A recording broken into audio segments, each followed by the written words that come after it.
Okay, it's December 4th, 6:10 PM.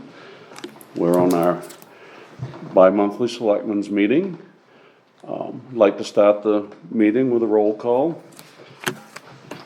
Select persons present: Jeff Peters, Josh Tracy, Mike Gould. Employees present: Michelle Nichols, Kelsey Shannon, Matt Blockler, Lance Johnson. Public present. Well, we don't have no Brian on here, do we? We also have our town manager, Brian, present. Public present: Dennis Campbell, Melissa Getchell, Chris Rowell.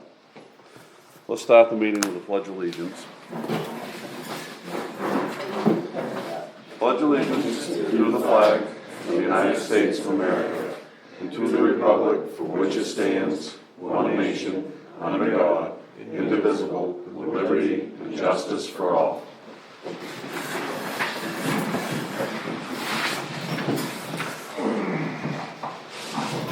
All right, we'll open the meeting first with open session, limited to 2 minutes per chair. This is designed to bring ideas, thoughts to the board. Has anybody got anything for open session?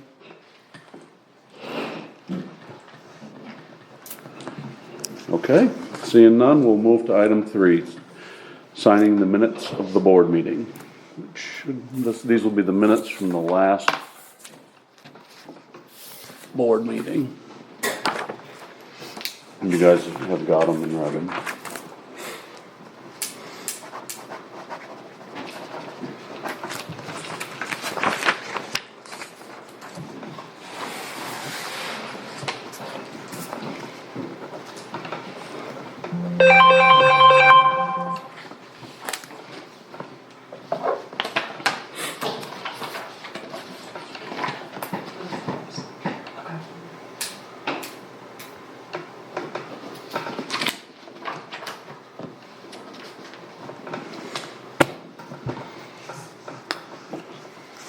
Okay, moving on. Item 4 is review of the treasurer's warrants. There are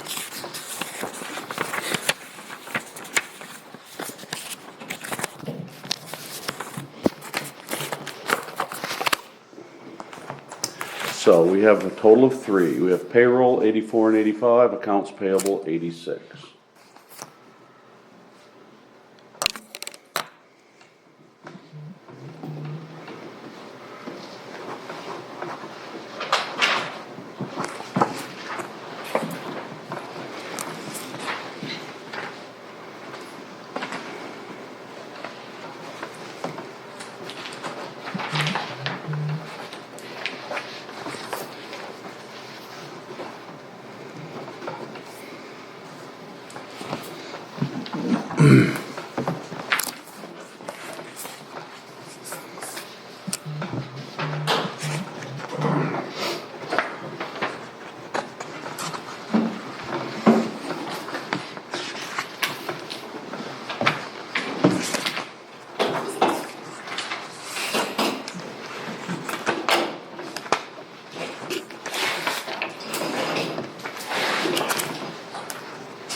Michelle, Yes, this warrant doesn't have a signature page on it.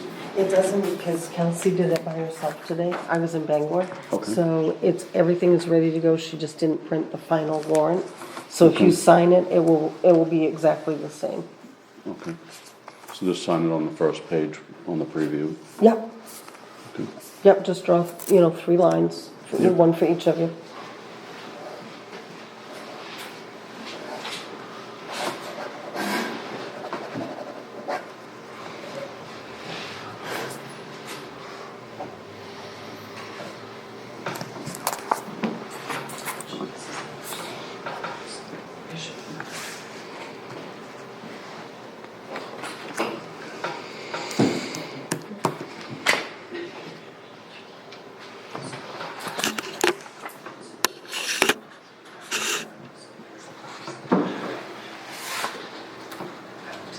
Well, Brian, you're the only one I forgot today. Usually most people notice me. Yeah. Well, it's nice to be special sometimes. To be the forgotten ones.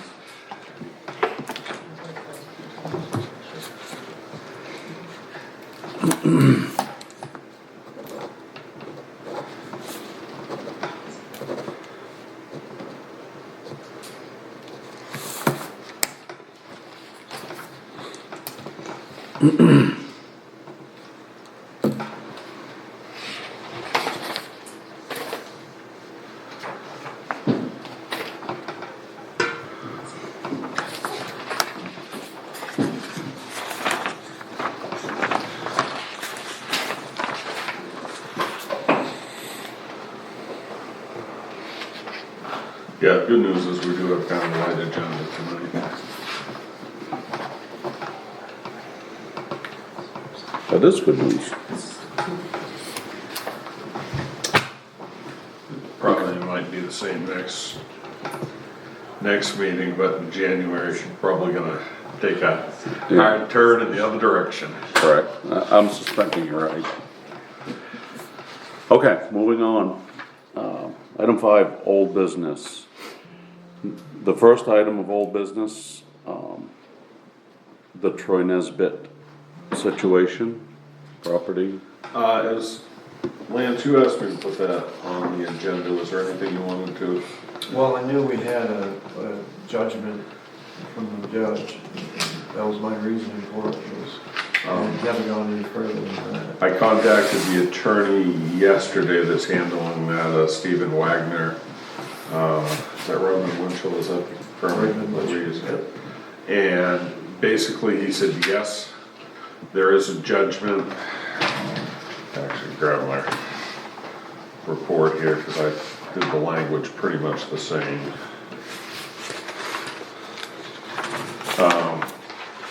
They have not yet received the final award of the judgment. The judgment Has been made. decreed by the judge, but they haven't got the financial award. They are making the necessary filings to ensure that happens soon.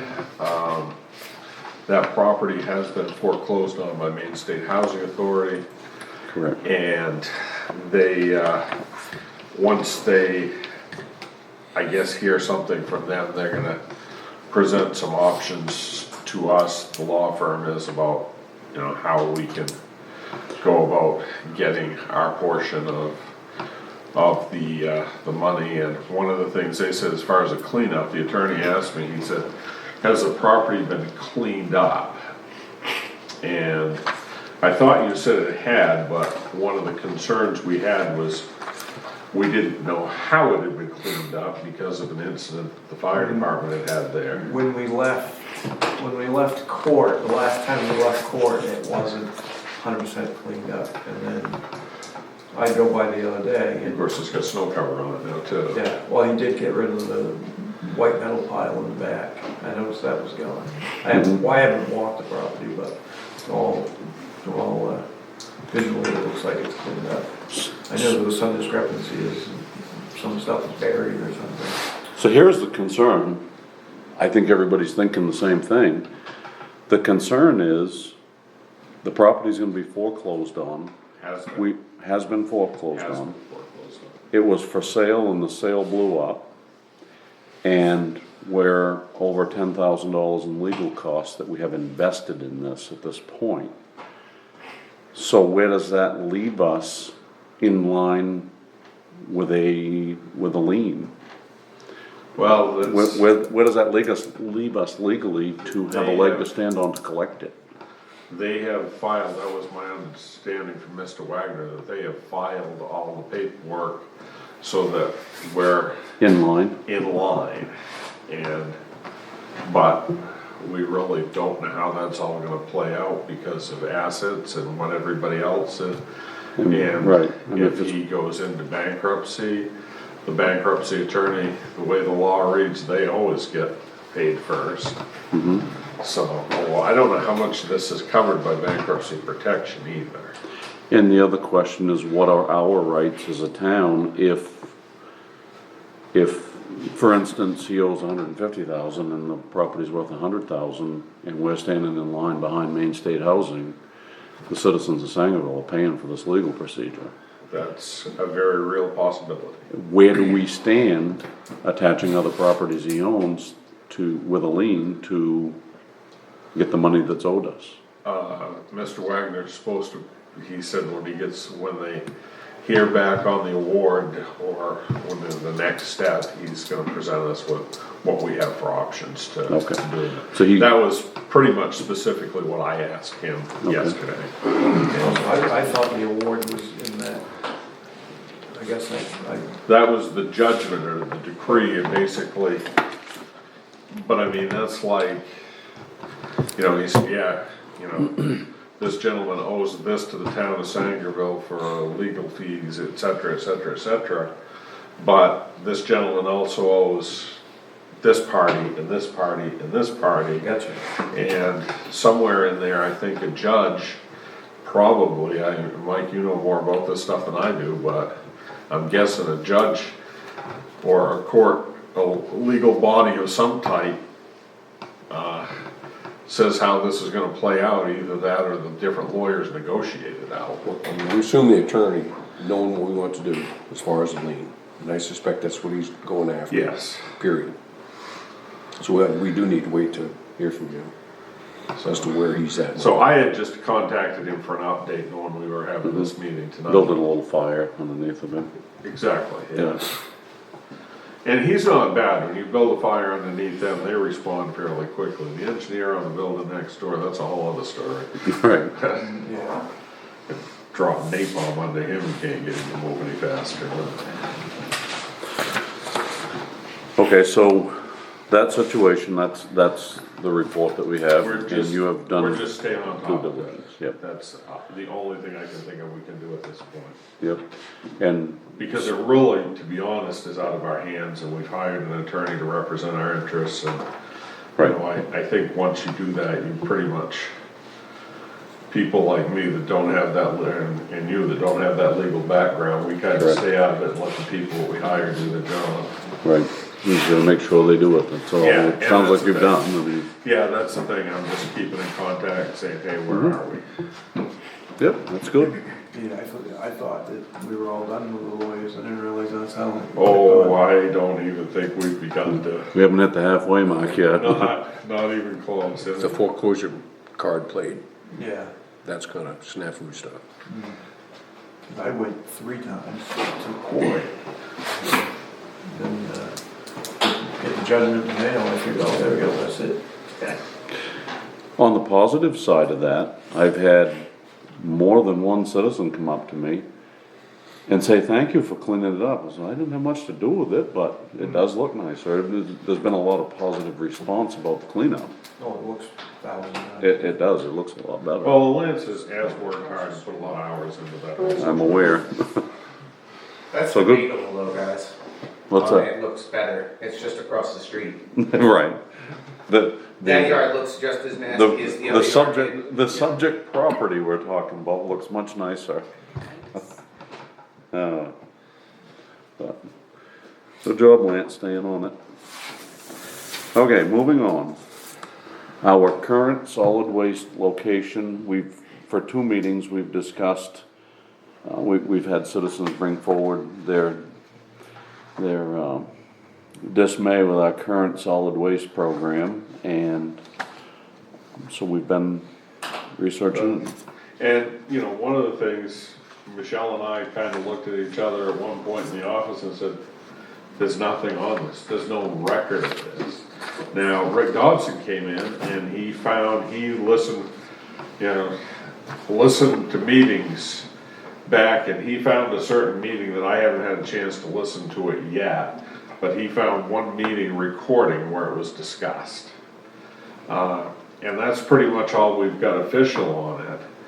I contacted Travis King, the town manager in Dexter, who actually used to run Mid-Maine Solid Waste before he became town manager. He said his understanding of it was that it was clearly financial, that Mid-Maine Solid Waste was offering to take Sangerville trash at about 10% less than what Dover was. And he said one of the other things was they're open 45 hours a week in Corinne, and Dover's open 36, I believe. So that, he said that may have played into it. Dr. Cabot came by the other day, just was in the office for something unrelated, and he had heard that we were looking into this was brought to our attention. He said there was a liability concern. That was one of the things the board at the time decided to leave Dover and go to Dexter because they were afraid of some liability if they were part of the Dover landfill organization, that they would alleviate that culpability, if you will, if they went and just paid to go to mid-main solid waste. I'm not entirely sure of the accuracy of the legal side of that. I think, you know, if we get down there, I'm gonna try to find out from the DEP directly if how they view that. As to our amount of exposure by taking our trash there. Yeah, and if necessary, I may need to contact the town attorney to ask for an opinion from them on that as well. Other than that, like I said, still researching. I got a lot more. I've looked into it, but there's a lot more questions to be asked and answered, and like we said, Michelle and I can't find a bit of documentation anywhere on this. Turn it over to Rick, for research, Rick Dobson. Well, he came right in the other day, and he had done some research on it. He usually does. He's pretty motivated on it. I know one thing about it is, as far as our property maintenance ordinance goes, Dover doesn't charge you for, like, bringing in debris and wood, stuff, you know, things like that. I took a truckload of wood to Dexter, thinking it was gonna be like Dover, and it cost me $45 to get out of there. And that was one of the things Rick brought to my attention. Apparently, he had been helping somebody do a roof here in town, and they stripped the old roof off and ended up paying $200 to get rid of shingles. Right, so if we're 10% cheaper and everybody has to pay $200 to get rid of the shingles, is it really cheaper for the citizens? Well, if you're trying to get somebody to clean up your yard, and they're not gonna haul it in because it's gonna cost them money, I kinda get it, you know. I certainly can, I certainly can see the side of the people saying that. And, you know, not to mention. It's further. Yeah. And, you know, not to mention, I mean, I drive these two distances regularly. My family's in Corinna, so I go down there pretty regularly, and I drive back and forth to Dover a couple times a day, working here. And there's a significant mileage difference. You're talking most of the citizens of Sangerville are looking at 10 to 15 miles further to haul their trash to Corinna than they are to Dover. So. It's probably legitimate. So I think this is something that I need to continue, I need some more time to continue to look into this. And, you know, I've talked with the Dexter side, and I kinda wanna talk to the Dover side and see kinda what their. Get the fee schedules and all that. Yeah, and the other thing is, I'd kinda like to find a contract on this somewhere. Because it doesn't seem to, unless I've missed it in our book, that we have a book of all the contracts the town has, and I can't find one in there for Mid-Maine Solid Waste Association. No. And we've been through all the records in the office. Well, without a contract, it'd be simple to do whatever we wanna do. We're not under contract. That would be, I would think so. But, and this is the other thing is, this is emotionally charged enough with some of the residents in town. So maybe this is something that you fellas wanna put on the annual town meeting. Exactly. Work through this for the end of March. Come up with, give me the opportunity to come up with as much information as I possibly can. We'll present as accurate a picture to the townspeople as we can and let them decide, because a lot of people, and it's more than just Mr. Dobson and a couple of three people that were here at the last meeting. I've heard it quite a bit. I've heard it, you know, from several people, and it's, you know, Ultimately, You that's- live in Dover, why don't you get it so we can take our trash back to Dover? Right. And ultimately, if we do take it to the people at annual meeting, and the people make that choice, the people have made that choice, not Absolutely. these three people making that choice. Yeah, I really think this means enough to enough people, so I think it should be a town meeting decision. So do we need a motion on this, or can we move on? I think we can move on, I will keep. We'll just table I will this. keep working on it. Okay. That's all I got. Later, Lance. Take me over. Okay.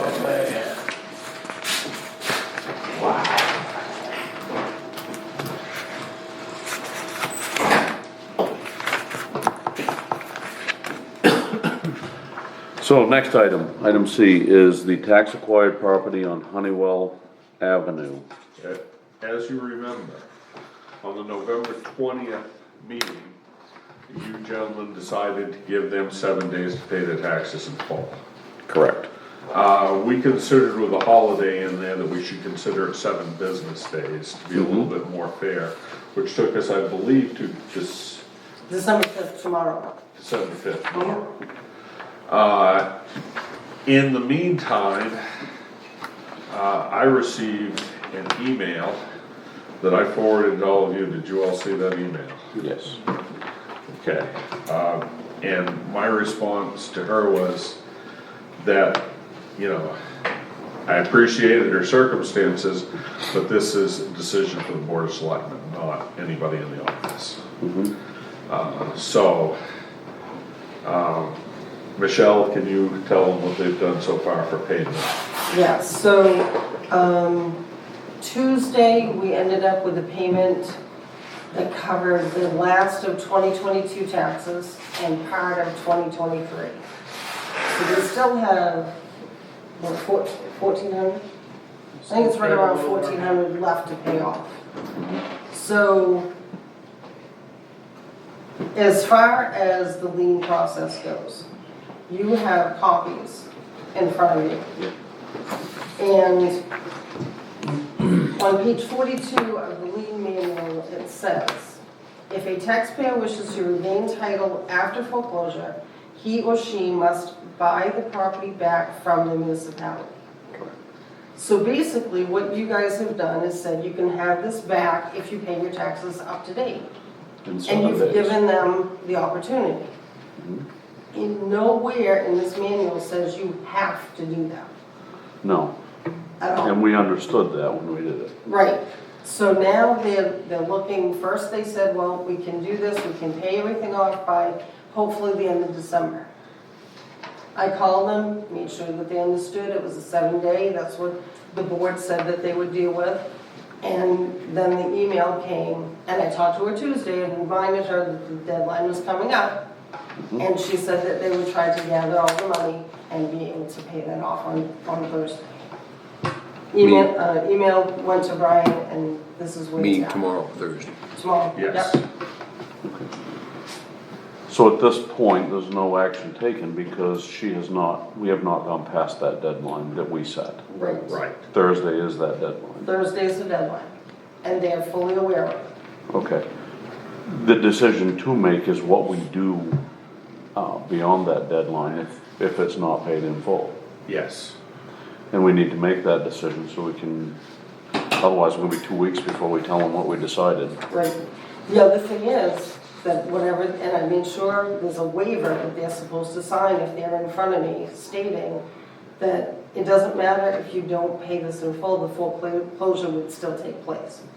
So I made sure that they understand whatever money they have given us doesn't mean they get the property back. It's a loss. They don't get reimbursed Right. for that money, so. Well, actually. Yes no. and no, I think.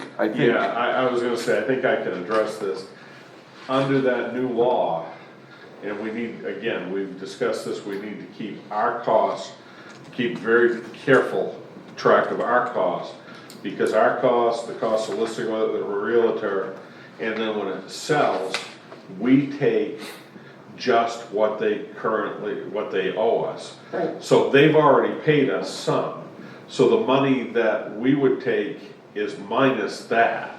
Right. Right. So Exactly. they will get more back from the sale than In they theory, would they'll have get paid. that money back. Right, In theory. exactly. Yes. Yes. So, the decision we need to make as a board on this is, at the deadline, if we've not received payment in full, where do we go? And I feel personally, we extended goodwill to them for 7 days. And I feel like if it's not done tomorrow, it's over with and we carry on with the foreclosure. Well, and the thing that everybody needs to understand, that reviews this record, you folks sitting here in the audiences, they've had 28 months, plus 30 days, plus 7 days. This is not your taxes are due, and we're taking your property in a week if you don't pay all your No, taxes. this is ongoing. This is and ongoing. almost 3 years. Right. in a legal process, a state certified legal process. And the reality is, currently, they do not own that house, we do. Currently, we own that house, that is correct. They've already lost it. It, And we've given them the opportunity to have it back for what to do. And it's a yes, 7-day window that's going to close tomorrow. Right. I'd like to make a motion that if it's not done tomorrow, then we move on to the foreclosure procedure. well, let's back up, because we've already foreclosed. Right, We own it. the We- disposal procedure. That would be better, yes. So I would make a motion if tomorrow, at their deadline, if it's not paid in full, we carry on with the disposal procedure of the property. How do you guys feel? The only place I'm torn is that if we That's, have Can a, we, hang on just a second, you actually made that as a motion, I correct? did. Can we have a second before we discuss it, just as a? We can go to second for discussion if you like. Second for discussion. Now let's I discuss. don't wanna be a stickler on Robert's Rules of Order, but I am. There you go. That's why we got you here, Mike. I mean, we could incur a bunch of costs. That's my only, Cost in the disposal process right. of the property. I mean, you look at the other one we had on that street, we had, You're absolutely right, Josh, And- we could lose some money on this. right, and I mean, last time we met, I was very much for, Then let's have- take it, but they did pay a fair amount of money to show that they actually do. I kinda thought they were just trickling us along. Well, I mean, they kinda are, but, They are. you know, that's the only place I'm torn. I'm for either direction, but I'm just afraid that we didn't make no money on the last one, really to speak of. We barely got our cost back out of it. Right. You do And the get market- your costs back. The market is going down, if you watch houses at all. Are we gonna get it out of this one? I think we probably will, but here's the other side of it that we need to consider. What we do right now on this property as a board is setting precedents for every piece of property that comes back from here on out. And ultimately, we're not in the real estate business and don't wanna take anybody's house. But this decision is gonna set precedents for every foreclosure that we have from here on out. And they've made the substantial, I mean, bigger than most this past. They have actually, there was like $50 here and $20 there and stuff, but then they came back with 500 right after the board meeting.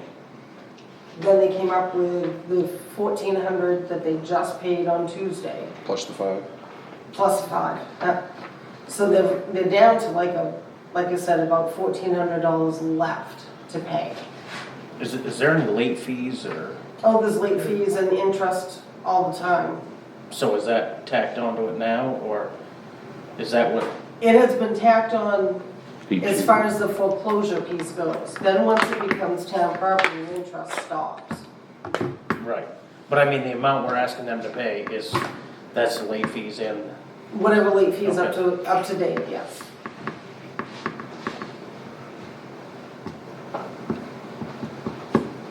Am I allowed to have any input on this, or any discussion?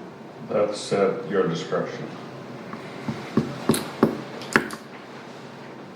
It's a discussion. What do you got, Chris? So, that house was on the market during the peak of the sales, and it didn't sell. There wasn't even offers on it.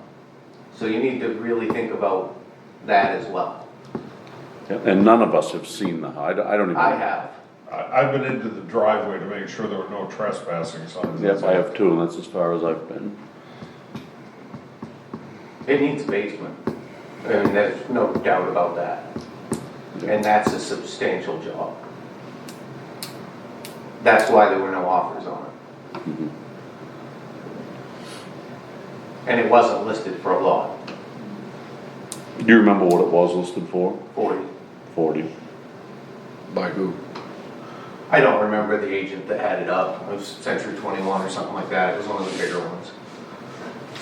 But I did go in and look, and there's some major issues there. The other thing is winter, and we all know properties don't move as quick in the winter as they do in the more temperate portions of the year. So I'm with Josh on this. I think they make good faith effort. well, I'm not standing anywhere. No, I'm just, I'm torn. Oh, I have been too, that's where the 7-day thing came from. You know, just hoping they'd just redeem the thing. Right. But then you gotta look at the other side of that coin too, I mean, how, they've owned it for at least 3 or 4 years, cause 4, I think. they're that far behind in taxes.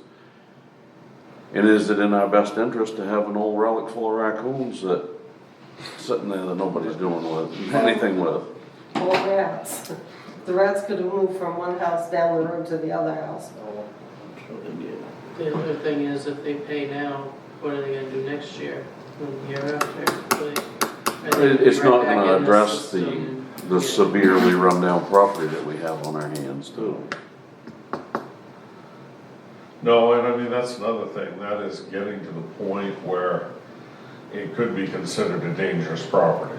Now, we don't have an ordinance to deal with dangerous properties per se, but the state does have a law, Public safety ordinance.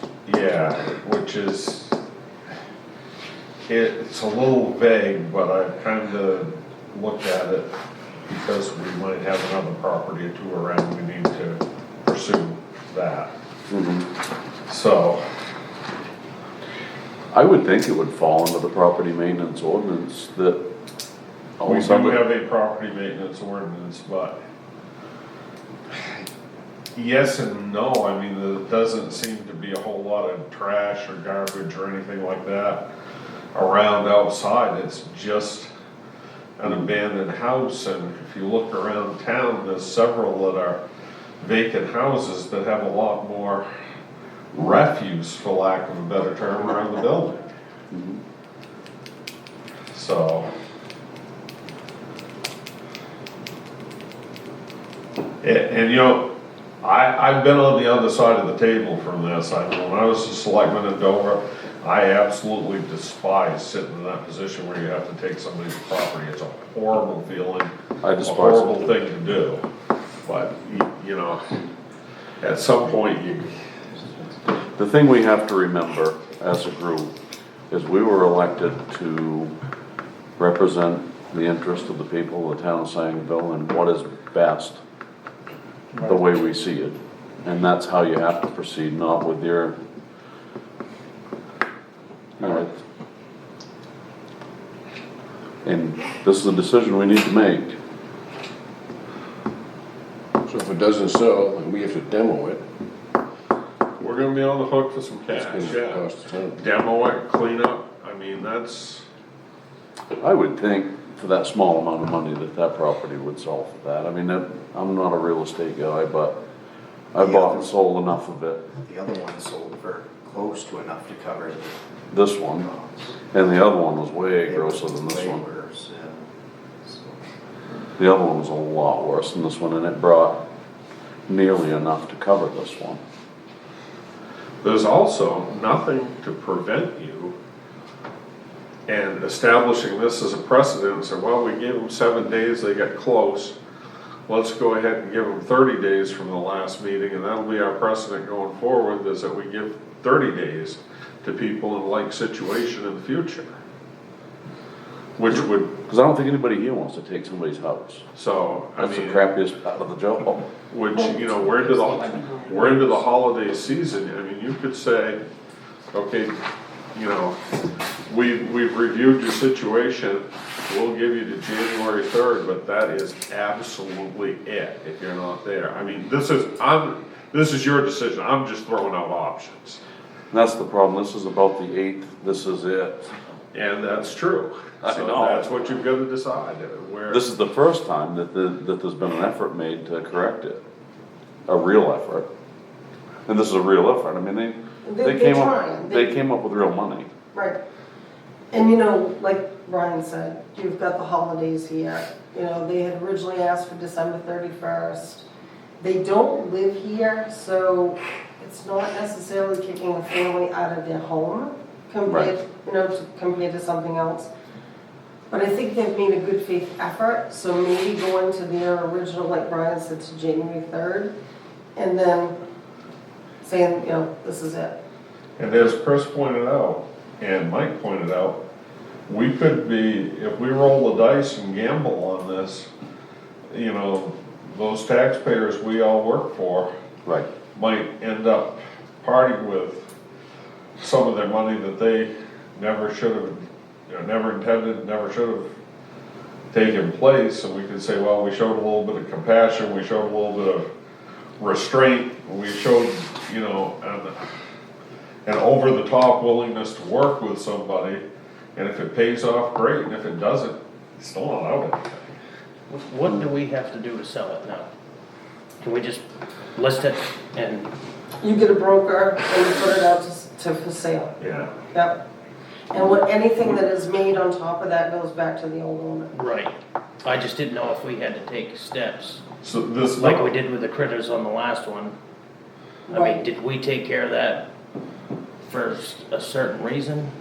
Because the rodents were going into neighbors' houses and causing a lot of damage, is Okay. what happened with that. So it was a public safety issue. Yeah, Right, it was like, I think at the end of it, we were like 23 rats by the time we got done. That's not including the dozen I got at my house. And it's very obvious, this house is gonna sit just like it is. If these people continue ownership of it, it's gonna sit just like it is for a period of time. Right. With that same scenario playing out for the neighbors. yeah, There's that piece of it that you kinda gotta look out for the neighbors too. You do? I Absolutely. mean, Jane Bootley lives Right 10 there. feet from that house. Right. You know, and there's real concern there too. And if it goes into the market and somebody buys it and moves it forward, that's probably in the best interest of the people compared to sitting the way it is for the next 3 or 4 years until we sit here again or they come and do something with it. Right. And that's my biggest fear is it sits there for another 3 or 4 years, we're right back here having the same conversation. Meanwhile, it's falling in Yeah, further. it's gonna deteriorate more and more, It's- the longer it sits there without any. The place where that house is at, it's almost unlikely that it's salvageable at this point. Have they even said what their goals are for this place? She sent a letter and I read what she said. I can't remember what the email to Robbie to said. move here at some point, and it's what she Yeah, I said. actually forwarded that email to them. But I also felt like she made that email That was way designed, more extravagant than yeah, oh yeah. she was that- trying to tug at heartstrings that, She absolutely, Mhm. she absolutely was, no question about that. Yep. I don't know if it's appropriate to read it or not, but it's, I mean, I can't think of any statute that would prohibit it from being read.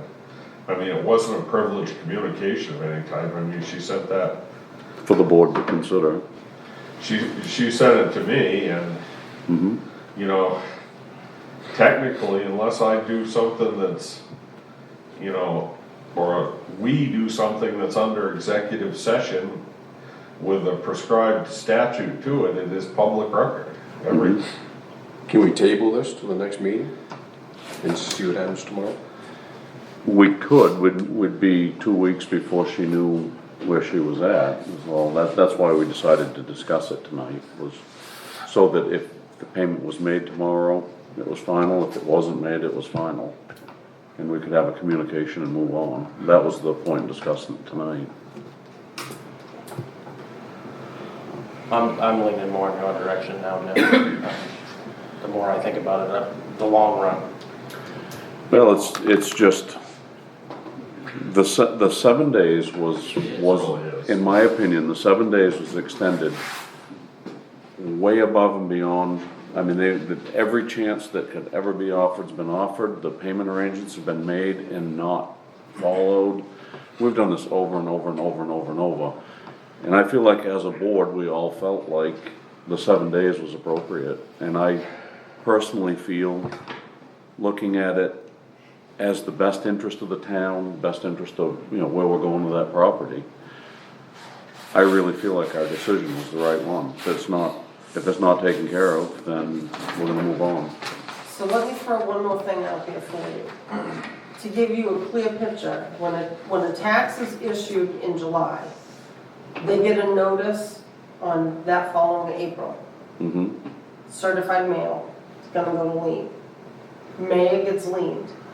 October 31st, the following year, they get a certified letter stating that we're gonna take your property.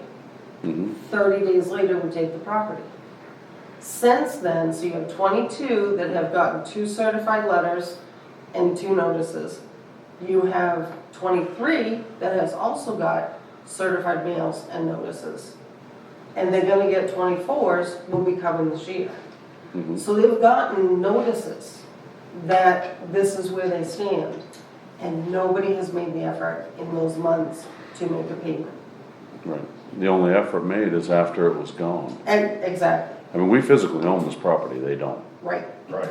It is our house that we're talking about as a collective group as the town. And I guess I would feel bad if they didn't have so many notices and they didn't have so much time to go with us. Right, But they haven't made any effort Right. until right now. right.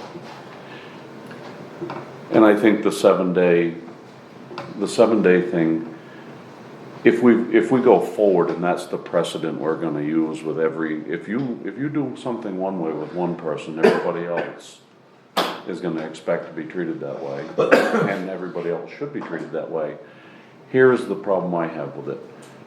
If we go beyond this 7 days, and then we go another 30 days, every one of them's we're gonna do this every single time. Exactly. That is true. And And- technically, it was more than 7 days because we gave them the holiday and all We that gave them too. 7 business days. 7 business days, which is what we wanted to do. On top of that, you take it one step further, we took the house up November 1st. They Right. had 37 days. Right. Right.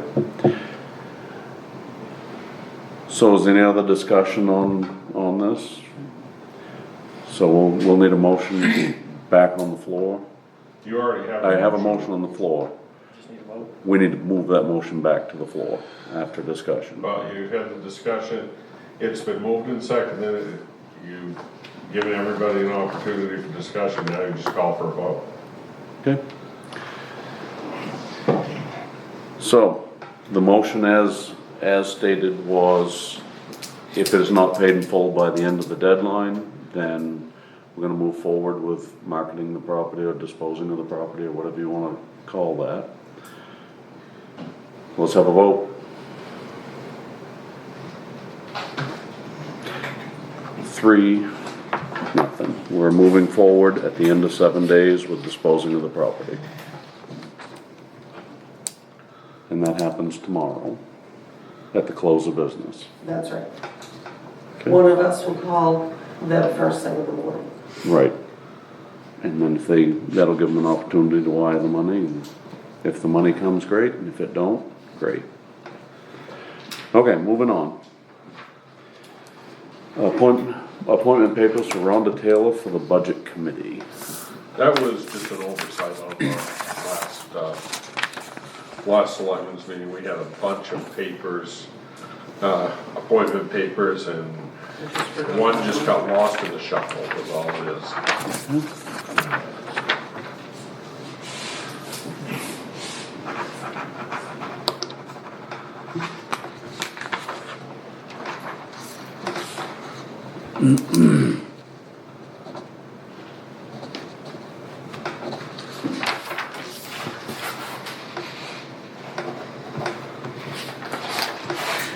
Okay, moving on from that, item E is appointment papers for our new Board of Appeals. Okay, Eric Stumko, I haven't talked to him in a conversation, but I've had an email conversation with him. He is willing to serve.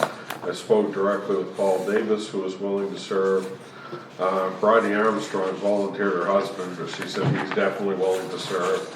And I spoke with Chris directly, and he volunteered to serve as well. And normally that committee's supposed to be made up of 5, correct? It is, but a quorum board is 3. Okay, And I believe, I've gone back and I've read that ordinance, and I've read the state law on it. I believe they can act as 4, because, you know, vacancies happen on these, so. so do we leave a position open for somebody else to sign up in, and if it goes as far as our Yes. town meeting, put it out there that there's a position there? Yes, that's what I would do. And we can make, I understand we got an item we gotta put before this new There board. is an item, yes, there is it was a shoreline zoning, issue that was denied by the board of, by the planning board. Yep. Okay, so do we go ahead and sign Chris Rowell's tonight, and then you guys take care of the others in the office, or how do? I think you can, Can we sign sign everybody's tonight, and, Chris can sign his here tonight, and the other 3 can come in. They'll come We into can the office. contact them to come in the office and sign up, and as soon as they've all signed their appointments, we contact the 4 of them, and they decide when they're gonna be, who they're gonna elect as chair, and when they're gonna dispose of the business. And we are gonna leave that additional position You want me to sign it posted now? as available. You want me to sign it now? Should I sign this one? We have his oath. You just sign that one. The board signs that one. Chris is gonna sign this Okay. one. Alright.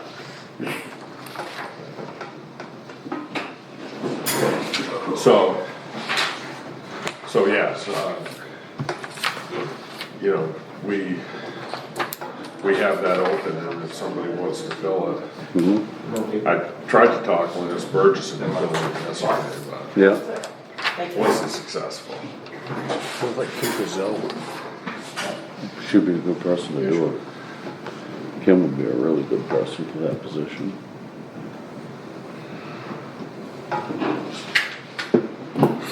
Okay. So moving on, we do still have 1 position available on the Board of Appeals. Yes. For anybody listening that wants to be involved. Okay, moving on, item 6 is new business. First item is special town meeting.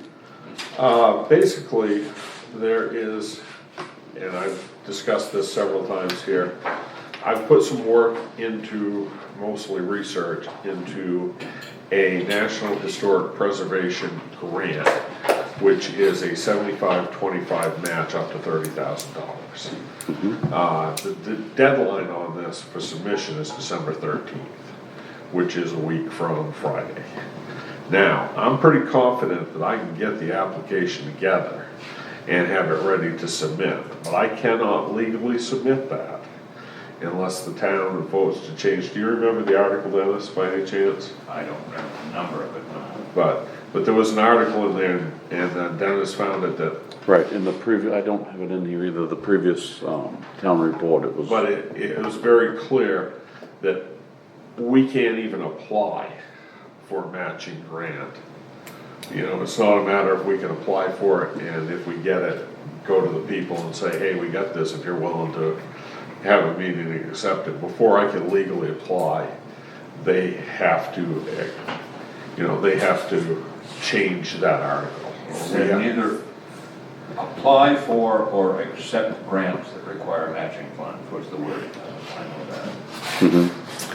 So, we need to decide,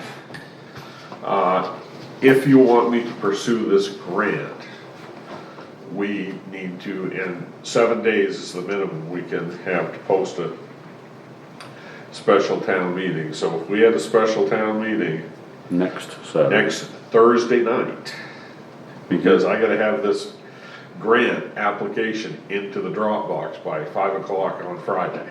You do.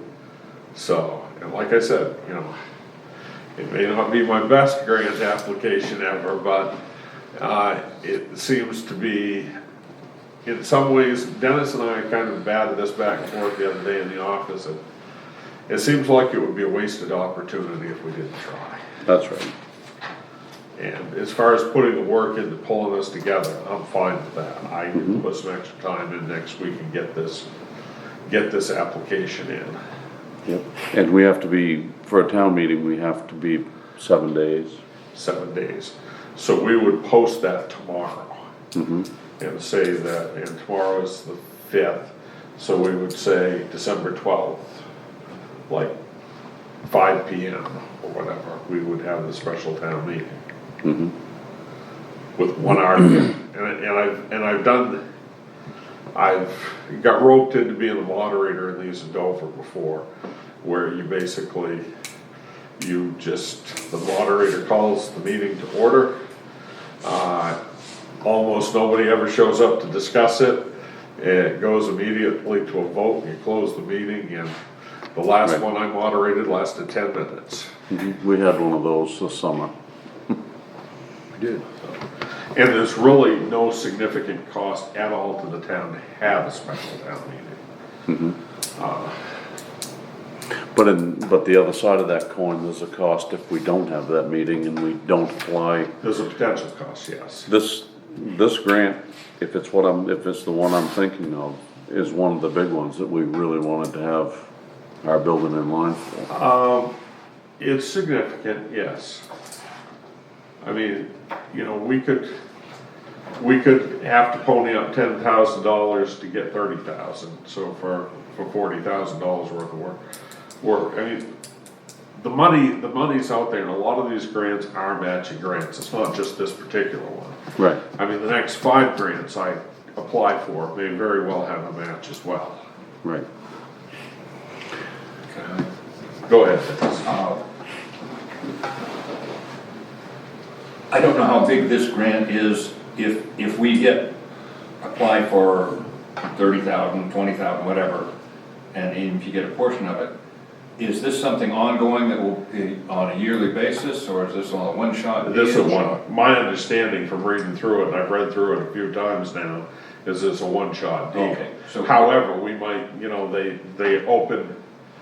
may open the exact same grant up a year from now, and we may be able to apply for it, or we would be able to apply for it and possibly get another award.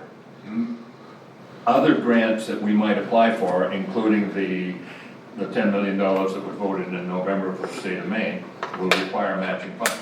So we would have to rescind that vote anyway, to apply for any of these. Any of them. I believe you are 100% correct. Whether we do it next Thursday night, or whether we do it in January or April at the town meeting, whenever we do it, it's got to be done, or we're hamstrung. Now, we voted against that because of how it was worded, correct? Didn't we vote for that this year? We should probably go back and listen to the town meeting and see how it was positioned to the citizens, if it was explained correctly also. Right. Well, that's a good I stood idea. up and opposed it in the meeting, and it was voted through anyway.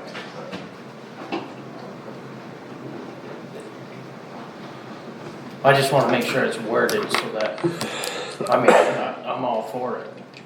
A lot of people, if we don't word it just right, it could get.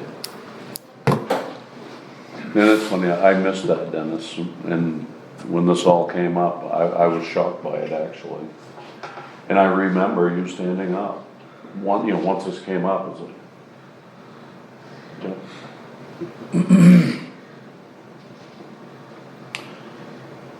So the decision we have to make is, do we wanna call a special town meeting to rescind that article? Okay, so we'll end up, if that's what we're going to do, we need a motion to move forward with.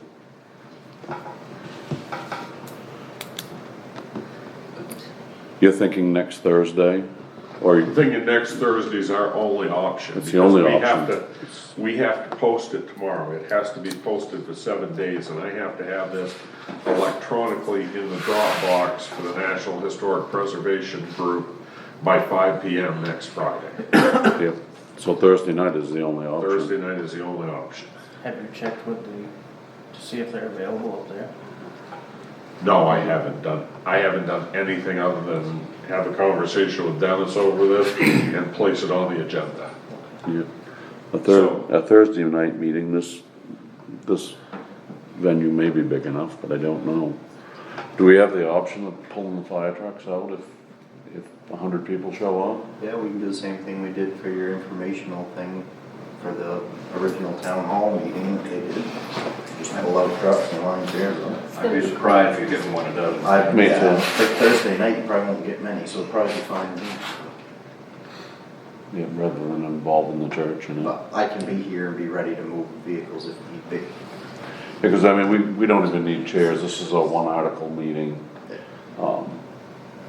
Even if we just pull the fire truck, if we get 100 people, we'll just pull the fire trucks out, stand out in the bay and make a decision and go home, back fire trucks back in. Make it work if you wanna do that. Okay. I'm gonna make a motion that we call a special town meeting next Thursday night. What are you thinking, 6 o'clock? Sound good for you folks? 6 o'clock? Next Thursday night at 6 o'clock at the fire station to address the one article, rescinding the article that we had voted for in our town meeting, allowing matching funds for the town hall applications. Second? Vote? So, a vote of 3 to call a special town meeting next Thursday night at 6 o'clock at the fire department. So you gentlemen will need to come into the office and sign the warrant Yep. so that we can post it. When will you have that ready? Should be, yeah, should Sometime be in the morning. by noon time. Okay. Do you know what we have to do to make that? Because I've never done one of these, so. It's just a matter of wording the article. We're gonna need to write that article sometime in the morning. Before we sign the I can warrant. get the rest of it ready, so however you wanna do the wording, I mean, I can draft it and kind of look at it, but We need to make sure it's correct, so we don't have to revisit this again. exactly. Right. And I would think it would be like to allow, well, you wanna be able to allow any of the boards and committees, right? To be able to go for grants for whatever project we got going on. Mhm. So the building, One of the questions we have too is, there are people that wanna do fundraisers for this project too, and what do we do with that? We have nothing in writing on what to do with fundraised money on it too. Hey, you would have to, We you'd do. have to accept the Yeah. money, gifts. right? There is an article. There is an article on gifts, donations to the Okay. town. That the selectmen are authorized to. So that donation, even though it's going into public property, that still would be just considered a gift? Yeah, I didn't look at the number, but it's in there. I think it's like up to 10,000 without a town vote or something like that. Just to accept it as a gift Yep. towards that project. So I can work on the article with Brian tomorrow morning. We can throw it out in an email to you to have it, so you can proof So we it. know what we're doing. Yep, and then just come in and sign the warrant. So if we can have that signed by noon, then we can post it. Yeah, That gives us 6 hours of leeway time that we're Yeah. within the letter of the law. right, Yep. okay, So I'll come down before lunch, okay. and I'll do my part, and I don't know where Josh is at tomorrow, probably up in the woods somewhere. Okay. Not too far. I'll make it in.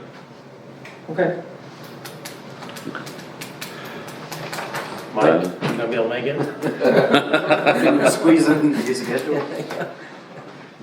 Might have to change that time around. Yeah, well, I was gonna say, the only thing I have to do in the morning, first thing, snow blowing up, so let's get out and go to work, and beyond that, I can. All right, let's move on. Item B, public hearing for general assistance ordinance. Michelle? So, last year, December 20th, you have to have a public hearing so that you can, accept the ordinances from the state of Maine for general assistance. It's been a year, it's time for us to do the public hearing and then have, the ordinance accepted by the board. So what is involved? I'm a little bit lost. What's involved with the public hearing? What? The public hearing is so that the people in town can come and see the actual ordinance, which is quite thick. But they can say anything, you know, whether they want to have it, whether they have questions about it. It's just a notice to the public that there's gonna be a new ordinance, basically. Can that be incorporated while we're all here at the same time on Thursday night? I've actually set it up for your, because I have to post it in the newspaper 7 days before a meeting. Actually 10 days for a public hearing. So I've got it set up for your December 18th meeting. Okay. And they just do it in the select? Yep, select board meeting? we'll actually have the public hearing a half an hour before your meeting starts. Okay. And then we'll vote at your board meeting. This is a state law requirement.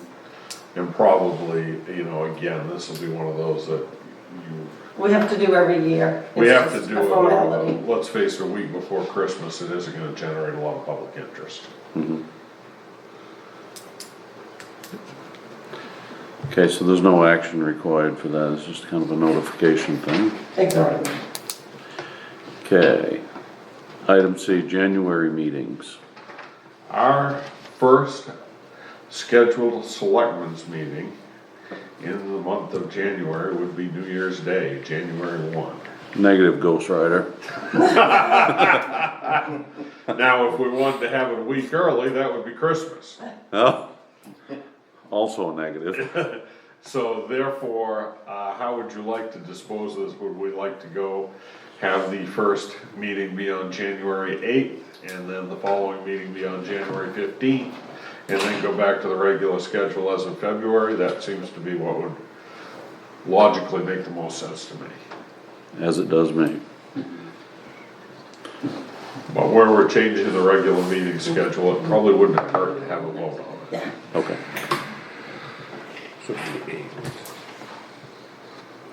So we're gonna have 2 weeks with nothing. You'd have, yeah, but you're gonna have two meetings right in a row, Right.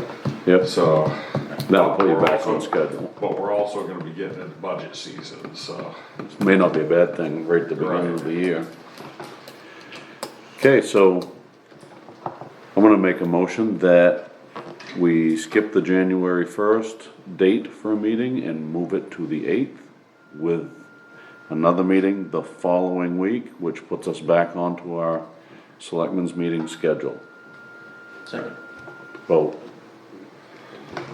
You have a schedule. Okay. Glad you thought about that, cause I've been in the doghouse for that one. Yeah. Okay, next item, Moosehead Cable. I handed you that letter. Moosehead Cable representative came in to see me, I don't know, last Friday, right around Thanksgiving sometime, I don't know exactly what it was. Basically, they're down to like 64 customers, cable TV customers between Guilford and Sangerville. And it's just not financially feasible for them to continue to offer that service. And by law, they're required to notify the municipalities as well as the customers 6 months in advance. So that is their formal notification of that letter, so I wanted to share that with the board. I don't think any action is required other than I felt it important to be aware of that, as we do have a cable TV ordinance. Okay.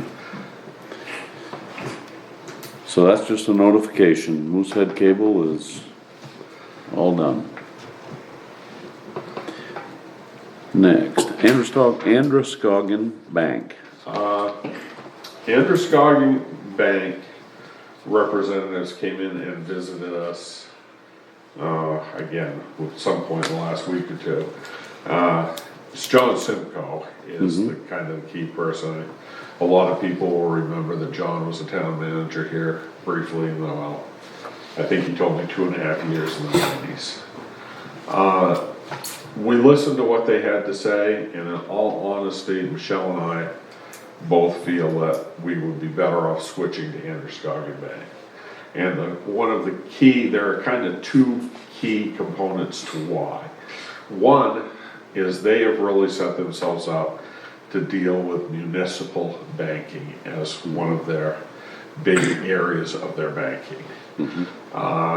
And that's kind of what John's job is.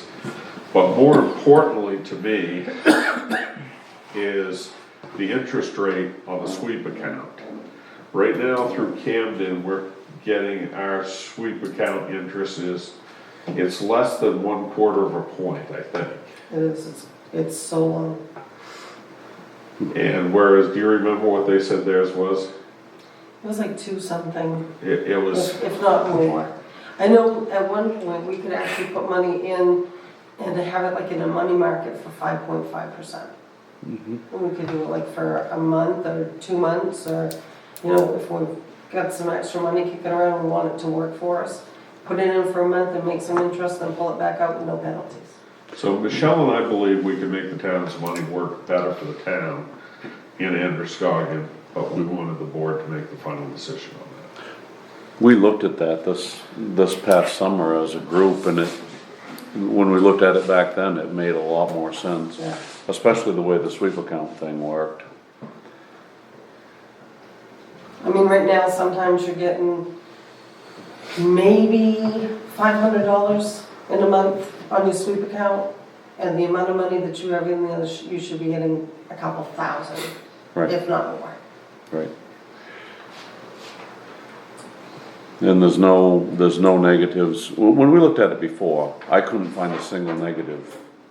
I agree with you, I couldn't find a single negative, because they do have a branch right here in Guilford. They have a satellite site at the town office in Guilford. And how is that gonna be any different for you, like with deposits and that type of thing, or? No, because during tax time, if I have extra deposits, I can either email them and they'll send a courier more than once and pick up the money. We have secure bags that we put them in. They sign in, sign out, so everyone signs for the money. How is it done with Camden? Do you physically go there and deposit Brian it? does, because he lives in Dover, and the bank's 1.5 miles from his house. So Basically, I go, when I'm going home at the end of the day or going home for lunch, I swing into Camden National and do the banking, Make so the deposit. And before that, before Brian came on board, I would just go after work and use the night deposit. Now, if we move to Androscoggin, which they're based out of the old medical building in Guilford, aren't they? Yep, So they send a courier, or do we take the deposits there no, they send a courier every day? every day.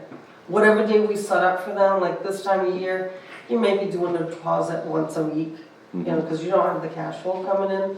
Right. So they just schedule the time, the courier comes, picks up the money, and then we can watch it all online.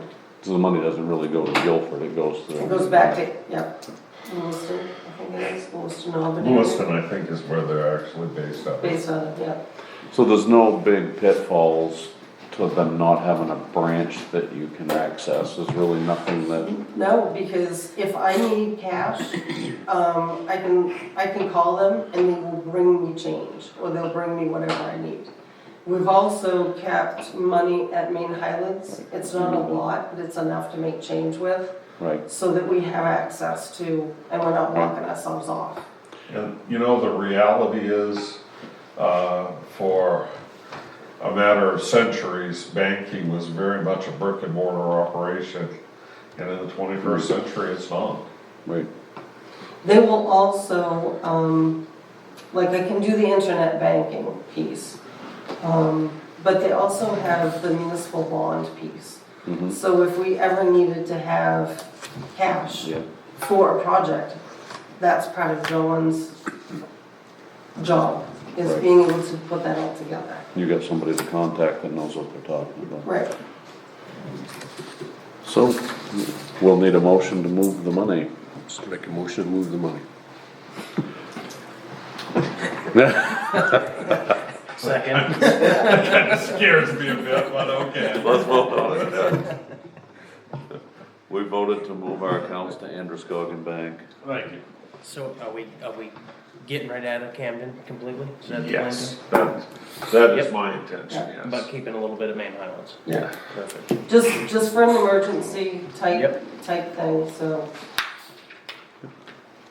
Okay, moving on, item 7 is town manager's report, which we've got. Again, most of this, as typical, we've already covered. Like I said, I had kind of a limited, report. I did spend a chunk of time researching what area towns have done in the form of parking ordinances. Dexter, Guilford, they're all pretty much the same, Corinne, it's fairly common for a town to have an ordinance. Most of them pretty much say between November and April, no parking in the townways between, the hours vary somewhat, but between a certain point in the evening and 6 o'clock in the morning. I really liked Corinna's ordinance because there was a line on that, and I have a copy of that on my desk, but it actually, refers right to the statute in Title 29 that basically allows this ordinance to exist and gives it the force to allow the town to legally tow a vehicle obstructing a way. So if we decide we need to do a parking ordinance, it's something I would be comfortable, I've got enough information, so I'd be comfortable putting a draft together based on what I have to bring to this board to say, have you guys essentially edit it and approve it. I still think we've dealt, Chris, do you wanna talk here at all on this, or are you pretty comfortable with the way we left the conversation? I'm pretty comfortable with it. I do wanna express that I am still interested in acquiring that property and returning it to a tax status. So, I'm okay with covenants to prohibit a building being put on it. Unfortunately, with that, you kinda kill the value of the property, but, but I'm willing to work with the town, with the board of selectmen on that. If they wanna present it to the town for a vote at the annual town meeting, that's, well, and this was kind of my thought with the parking ordinance, is where we've got an agreement in place that addresses everybody's concerns. Let's see how we do through the winter, and if necessary, I draft an ordinance, you guys take a look at it and say, change this, this, and this, or this is good, and then we send it on to the people At the town meeting, yeah. That's my recommendation, but again, Because the ordinance has to be voted in by the the people. ordinance has, and I think an ordinance is the way to do this. My Right. only concern was the draft ordinance we had was very, very lengthy and covered too many topics. Whereas I really think an ordinance is better off keeping it very concise and very understandable it's essentially a law. You want people, if you expect people to obey it, you want people to be able to understand it. Right. Let's see. While we're still there, we all feel pretty comfortable that this has been discussed enough so that people know what we're thinking. Right. Anybody that's listening to our meetings know what we're thinking about the parking ordinance, and we're gonna just fly by the seat of our pants at this point. And if it becomes a problem, we can draft it for the annual And town again, meeting. and if it becomes a significant problem for some reason, and I don't expect it to be Chris's situation, but as he pointed out, there's another street where we may have some problems this winter. If that becomes a significant problem, we sit here just like we did with this other one and say, well, we need to have a special town meeting and put the ordinance forward. And we can do that. But as for right now, I think we try to get by as we have for my recommendation is we try to get by as we have for many years. And then if we think there are enough issues, or that we need to be like everybody else, that we put an ordinance before the people at the annual town meeting. And the other option we have is, though it has no teeth, as a board, we could come up with a policy just as a deterrent for people. Right, and there's a couple of towns where I couldn't determine whether it was a policy or an ordinance. I mean, Dexter, Corinne, and Guilford were pretty clear that theirs were ordinances. Dover, well, there's nothing clear in Dover. And that's from the perspective of the taxpayer there. Yep. So, moving on, I did double check the deed, for the property that we're discussing, corner of Dowdy Hill and Main Street. That was a gift from Numberall to the town. That was not tax acquired property, so it doesn't fall under any of the tax acquired property statutes. That is the towns to use or dispose of it as they see fit. And I contacted the Maine Municipal Association about potential liability of the town leasing this property, which I also had a conversation with Chris about this. They state in the lease agreement, and this is not just specific to that, but anytime we decide to lease any town property to any concern, they feel that should, or it's not that they feel, they said absolutely that needs to be done by the town attorney. That the lease agreement needs to be drawn up by the town attorney, and that the leasee, whoever's leasing the property must provide proof of liability insurance that relieves the town of liability on that property. Those were their two conditions if we decide we want to lease anything. Moving on, my next bullet point was, we've already discussed, was the solid waste that I need to do more work on. We've covered the Board of Appeals, grant research, contacted the attorney on the Nesbitt situation, we've covered that.